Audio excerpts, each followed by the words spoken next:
When roads, railways, ports, or political agreements fail, an isolated population starts living against a clock. Food spoils, fuel runs down, hospitals consume their reserves, and every lost day narrows the choices. We are here to determine the GOAT of sustained emergency airlifts to isolated civilian populations.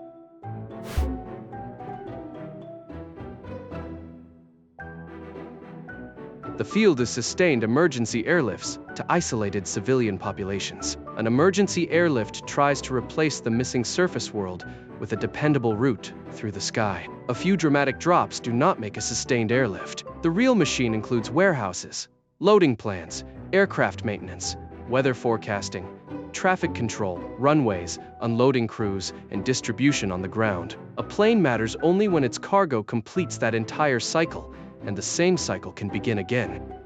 The bottleneck is often not the number of aircraft. It may be one runway, a slow forklift, a cloud layer, or 10 minutes lost turning a plane around. At high tempo, a minor delay can spread backward through the schedule until an impressive fleet becomes an expensive queue. Our winner must therefore do more than survive danger. It must sustain civilians, master a difficult operating environment, move useful tonnage for long enough to matter, adapt when the original plan fails, and produce a consequence larger than the flights themselves. Heroism counts. A working system counts more. That creates an awkward comparison. One contender crossed the most punishing mountains. Another fed civilians during a negotiated pause in war. A third operated for years under fire. Different eras offered different aircraft, navigation, and political limits, so raw totals cannot settle the field by themselves. The decisive question is whether air transport became a temporary public utility. Could people reasonably expect another load tomorrow, and the day after that, despite weather, hostile pressure, and mechanical failure? The GOAT will be the mission that made an impossible supply line reliable enough to change history.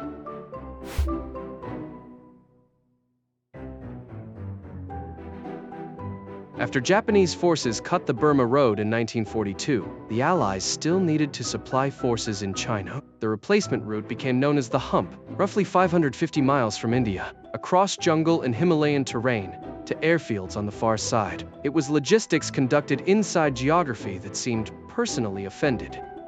Aircraft left the Assam Valley near sea level and climbed toward 18,000 feet. Crews faced monsoons, blizzards, dust storms, violent turbulence, poor communications, and mountains hidden by cloud. A normal flight might take 3 hours, but conditions could stretch it by many more, with few friendly places below.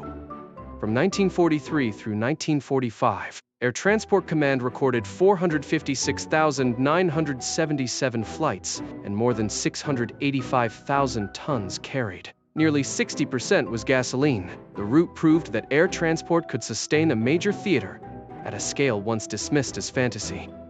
The cost was brutal. More than 500 crashes and over 1,300 crew members lost by the end of 1945. No contender exceeds its combination of terrain, weather, and accumulated sacrifice. But its primary purpose was military sustainment, not keeping an isolated civilian population alive. That distinction matters in this field. In the final spring of the war in Europe, civilians in the occupied Netherlands were starving. Under an arrangement with German forces, Allied bombers flew low and released food instead of explosives. Operation Manna and its American counterpart, Operation Chowhound, turned machines designed for destruction into blunt instruments of relief. On the opening day described by Imperial War Museums, 396 American bombers dropped 704 tons, while 492 Lancasters delivered another 1,113 tons. There was no elegant cargo terminal. Sacks and boxes simply had to reach marked ground close enough for hungry people to recover them. Its moral clarity is difficult to beat, and its improvisation was immediate. Yet the operation lasted days, not seasons. It bridged a terrible final interval, while the war itself was ending. It did not have to create a self-sustaining aerial supply system for a city whose isolation might continue indefinitely. Sarajevo presented the opposite problem. During the Bosnian War, forces surrounding the city controlled the roads. For roughly 380,000 inhabitants, the humanitarian airlift became the only regular route for food, medicine, and other essentials. The airport was not merely a destination, it was contested ground inside a siege. Operation Provide Promise began in July 1992 and continued until January 1996. 21 nations participated. Its 42 months made it 3 times longer than the famous post-war airlift it eventually surpassed. And every winter increased the burden on crews, maintainers, aid agencies, and civilians waiting at the other end. The danger was not theoretical. An Italian transport was shot down and its crew killed. Aircraft were fired upon, flights were suspended, and when landing became too dangerous, crews shifted to airdrops for isolated areas. The system survived because it could change methods without abandoning the people depending on it. Across the operation, the coalition flew 12,895 supply missions and delivered more than 160,000 metric tons to Sarajevo. United States aircraft also flew over 2,200 airdrop sorties elsewhere in Bosnia. Footstead, not one spectacular day was its defining achievement. Sarajevo is the strongest rival because it joined extraordinary duration with genuine hostile fire. A secret tunnel beneath the airport supplemented the flow, and the airlift sustained the city until diplomacy and military pressure changed the war. Its limitation is strategic. The flights preserved resistance, but logistics alone did not compel the siege to end.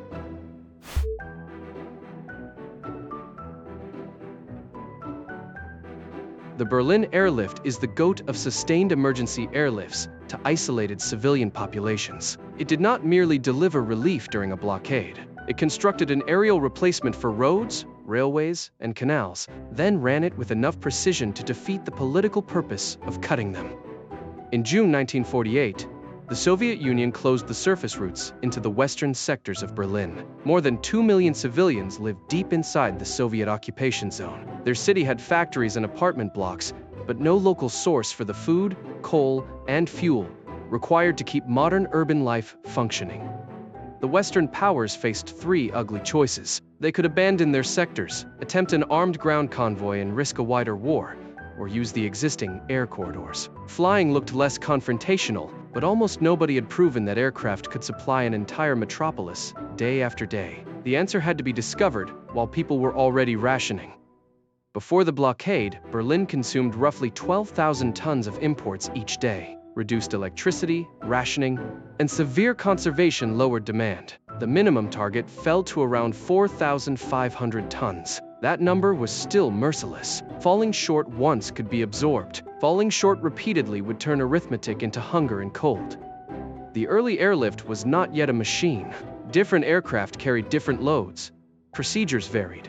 Weather disrupted arrivals, and congested airfields wasted precious minutes. General William Tunner, already experienced in large air transport operations, imposed unified control and treated every flight as one part of a repeating industrial process. 2 corridors carried aircraft toward Berlin, while a central corridor carried them back west. Flights were organized into timed waves rather than allowed to improvise their own arrival. That separation reduced conflict in the air and made the schedule legible to controllers, ground crews, and maintenance teams across the whole route. At peak rhythm, aircraft approached about 3 minutes apart, with ground movements compressed to roughly 90 seconds. A pilot who missed the approach was generally sent home with the cargo instead of circling into the sequence. It sounded wasteful, but protecting the cadence kept one mistake from disrupting dozens of following flights. The larger C-54 became the American workhorse, simplifying loads, maintenance, and crew routines. On the ground, teams unloaded food and coal with practiced speed. Berliners themselves worked on ramps and runways. The airlift succeeded because the people being supplied were participants in the system, not passive figures waiting beneath it. Runway capacity remained a hard limit, so thousands of German workers built a new airport at Tegel with machinery, hand labor, and material recovered from the ruined city. It became operational within months. The response did not simply push more aircraft through inherited infrastructure. It created new infrastructure while the emergency continued. Then winter tested everything. Fog, icing, snow, mechanical failures, and accidents could close the margin without warning. British and American crews died during the operation, and Berliners endured rationing and cold. The achievement was not bloodless efficiency. It was a system made reliable despite the continuing possibility of loss. In April 1949, the organizers staged the Easter Parade, a maximum effort day that carried more than 12,000 tons into Berlin in 24 hours. That matched what combined road, rail, and barge traffic had moved before the blockade. The airlift had stopped behaving like emergency charity and started behaving like infrastructure. The final comparison is stark. Official United States Air Force figures list 279,119 sorties, more than 2.1 million metric tons delivered, and 2 million people sustained across 15 months. Sarajevo lasted much longer and faced direct fire, but Berlin moved over 13 times the tonnage in far less time. The operation also understood that survival has a human scale. Pilot Gail Halvorson began dropping candy on tiny parachutes for children, and the gesture expanded into Operation Little Vittles. Meanwhile, citizens unloaded aircraft and built runways. When the blockade ended on May 12, 1949, the victory belonged to the city as much as the crews. Berlin had advantages Sarajevo did not: enormous industrial backing, secure bases in the west, and no sustained gunfire at the destination. Those limits keep the verdict honest. It still wins because it united civilian survival, unprecedented throughput, new infrastructure, disciplined adaptation, and strategic reversal. The GOAT proved that logistics can defend a society without firing through the blockade surrounding it.